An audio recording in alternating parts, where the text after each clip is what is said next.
NSSO और नीति आयोग की report में बताया जा रहा है कि गरीबी कम हुई है और दूसरी तरफ केंद्र सरकार ने अगले 5 साल तक 80 करोड़ लोगों को मुफ्त अनाज देने का जो था उसको और एक्सटेंड किया है। तो आपको इसमें कोई कंट्राडिक्शन नज़र नहीं आता है? मैंने पहले ही बोला, हम सबसे पहले सर्वप्रथम एक बात मैं यहां से डंके की चोट पर बोलना चाहती हूं। मैं स्वागत करती हूं लोगों को फ्री राशन देने का, और ये यूपीए की देन है। खाद्य सुरक्षा का जो कानून बना वो यूपीए की डॉक्टर मनमोहन सिंह की सरकार ने सोनिया गांधी जी की प्रेरणा से वो बनाया। ये यूपीए की देन है। हम स्वागत करते हैं कि देश के किसान जो कलेजा धरती का फाड़ कर फसल उगाते हैं वो देश के लोगों तक, गरीब लोगों तक जरूर पहुंचनी चाहिए। लेकिन आपकी बात में दम है और यही बात मैंने इस मंच से कही है। आप कह रहे हैं 5% लोग गरीब हैं, 7 करोड़ गरीब हैं, तो फिर क्यों देना पड़ रहा है आपको फ्री का राशन? आप कह रहे हैं 7 करोड़ गरीब हैं, क्यों नहीं उपभोग बढ़ रहा है? आप कह रहे हैं 7 करोड़ गरीब हैं, तो क्यों नहीं लोग कुछ दुपहिया वाहन कुछ खरीद पा रहे हैं? साबुन तेल मंजन खरीदने को लाले पड़ गए। तो मेरा अपना मानना है कि सरकार जब आंकड़ों की हेराफेरी करती है तो कहीं यह भूल जाती है कि आंकड़ों का ही एक सच होता है, और वो सच इतना भयावह, इतना भयानक है कि वो कहता है कि सबसे अमीर लोग शहर में 10 गुना सबसे गरीब लोग से खर्चा करते हैं और गांवों में 8 गुना खर्चा करते हैं। 46 रुपए रोज पर, जिसमें रोटी, जिसमें कपड़ा, जिसमें पढ़ाई, जिसमें दवाई, जिसमें आवागमन सब है। 46 रुपए मात्र रोज पर 5% इस देश की आबादी गुजर करने को मजबूर है। तो ये आंकड़े तो आप ही के हैं। किस बात का डंका पीट रहे हैं आप अगर 46 रुपए पर लोगों को अपना जीवन गुजर बसर करना पड़ रहा है रोजाना?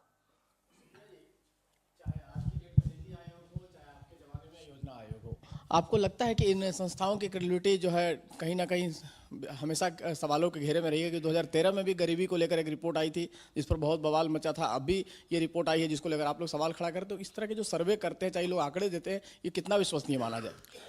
मेरे लिए ज्यादा दिक्कत की बात यहां पर यह है कि ये जो सर्वे आया है ये एनएसएसओ की रिपोर्ट पर आया है।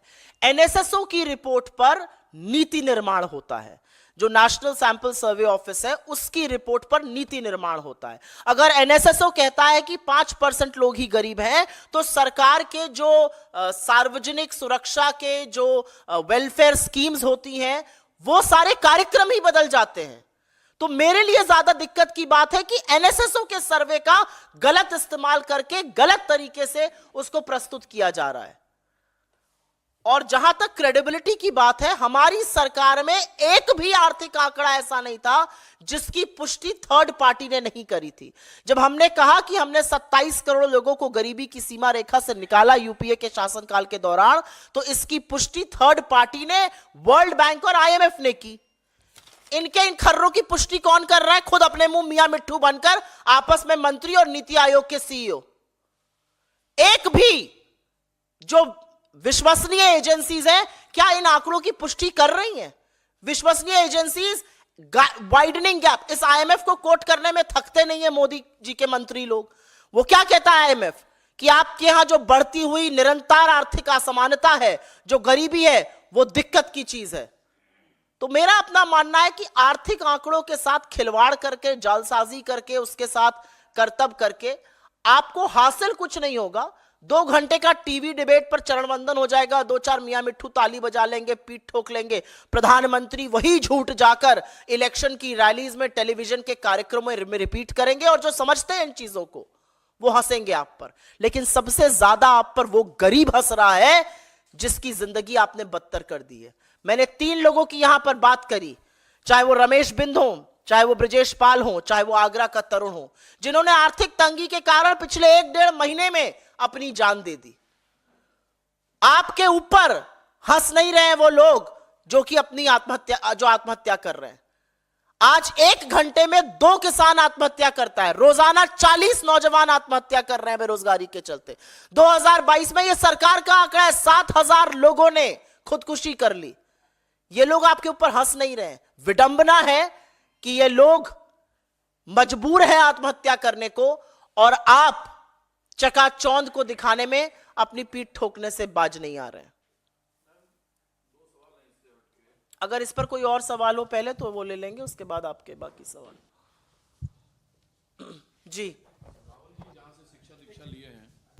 हेलो, कैम्ब्रिज से दो इम्पोर्टेंट लेक्चर उन्हें वहाँ देने हैं। जनरल इलेक्शन से पहले क्या विषय वस्तु होगा जिस पर राहुल जी वहाँ व्याख्यान देंगे? दूसरा सवाल यह है कि सीपीआई-एम के विनय विश्वान ने सवाल उठाया है कि राहुल जी को हिंदी हार्टलैंड से चुनाव लड़ना चाहिए, केरला के वायनाड से नहीं, जहाँ के 20 सीटों में से एक भी भाजपा जीत नहीं सकती है, वहाँ राहुल गांधी क्यों चुनाव लड़ने आ रहे हैं? सबसे पहले मैं आपने कैम्ब्रिज पर सवाल पूछा, उसका जरूर जवाब दूंगी। कैम्ब्रिज यूनिवर्सिटी विश्व के सबसे ख्याति प्राप्त संस्थानों में से एक है। It is one of the oldest educational and one of the most prestigious educational institution in the world. वहां से आइंस्टाइन या नेहरू नहीं, खुद राहुल गांधी जी भी पढ़े हैं। हमारे लिए बड़े फक्र की बात है कि हमारे नेता को वहां पर लेक्चर देने के लिए कैम्ब्रिज यूनिवर्सिटी आमंत्रित करती है। उनके साथ उनका सालाना अनुबंध है और वो हर साल जाकर वहां पर लेक्चर देते हैं। हमारे लिए बहुत गर्व की बात है कि हमारे नेता ऐसे प्रेस्टिजियस यूनिवर्सिटी पर जाकर छात्रों से listening in the 21st century, जैसे उन्होंने पिछली बात करी थी, देश और दुनिया की परिस्थिति पर चर्चा करने की कुवत रखते हैं और ऐसी प्रेस्टिजियस यूनिवर्सिटी उनको बुलाती है। 8 महीने पहले ही यह तय हो गया था कि उनको इन 2 दिनों वहां रहना होगा। अब बात आई आपके सवाल की वायनाड पर।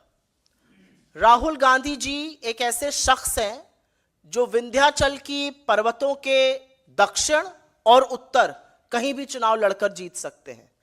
ऐसी हिम्मत एक बार इस देश का प्रधानमंत्री भी करके दिखाया। जी सुप्रिया जी, अभी जो आप जब प्रेस कॉन्फ्रेंस कर रहे हैं, एक राज्यसभा चुनावों के लिए वोटिंग चल रही है, इंडिया गठबंधन जिसके लिए लगातार ये कहा जा रहा था बहुत मजबूत है, लेकिन अभी जब उत्तर प्रदेश की अभी तस्वीर साफ हो रही है तो वहां पर समाजवादी पार्टी के कई विधायकों ने ही बीजेपी के उम्मीदवार के पक्ष में वोट दिया है। तो इसको कैसे देखते हैं कि जहां पर जो है जो लगातार इंडिया गठबंधन के दल हैं उनमें ही टूट देखने को मिल रही है और वो बीजेपी की तरफ जाते जा रहे हैं और उसमें से 2 विधायक तो अमेठी सीट से आते हैं? दुखद है, और दुखद इसलिए है क्योंकि पैसे का क्या प्रलोभन है मुझे नहीं पता, एजेंसीज का क्या दबाव है, किस तरह का प्रेशर इन लोगों पर बन रहा है मुझे नहीं पता। मुझे लगता है इसकी समीक्षा हमारा घटक दल खुद करेगा तो अच्छा रहेगा, मैं उन पर टिप्पणी नहीं करना चाहती हूं। लेकिन दुखद है ये स्थिति। अगर आप इस सरकार के खिलाफ लड़ेंगे तो आप पर हर तरह का दबाव बनाया जाएगा, और वो सार्वजनिक रूप से दबाव आप लोगों को मुझसे ज्यादा पता है, उसका मैं उल्लेख बार बार नहीं करूंगी। लेकिन मेरा अपना मानना है कि जो इस सरकार से लड़ेगा उस पर हर तरह का दबाव बनेगा, और ये जीत के लिए कुछ भी करने को तैयार है। इतना डंका लोकतंत्र का मोदी जी ने दुनिया में पिटवा दिया कि अनिल मसीह का मसीहा बन के खड़े थे। 36 वोटों में धांधली कैमरे पर पकड़ी गई, सुप्रीम कोर्ट को बोलना पड़ा। मुंह पर कालिक पुती है इस देश के लोकतंत्र की, जो बीजेपी ने करके दिखाया है चंडीगढ़ पर। मुंह पर कालिक पुती है इस देश के लोकतंत्र और इस देश की चुनी हुई सरकार पर, जब इलेक्टोरल बॉन्ड को बंद किया सुप्रीम कोर्ट ने। यह असलियत है।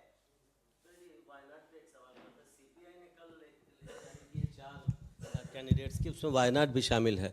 पिछली बार भी सीपीआई के कैंडिडेट्स खड़े थे, लेकिन इस बार इंडिया गठबंधन था।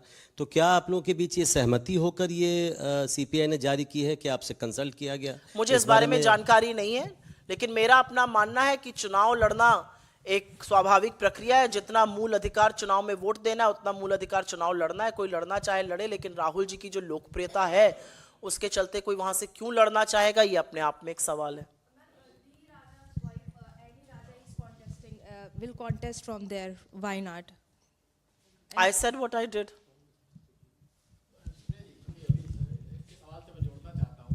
कि जिस तरह से 3 विधायक आपके अमेठी और रायबरेली के सपा के चले गए हैं, बीजेपी को वोट दे रहे हैं, क्रॉस वोटिंग कर रहे हैं, तो ऐसे में आपको लगता है कि कांग्रेस के लिए चुनौती है रायबरेली और अमेठी सीट पे इस बार चुनाव लड़ना?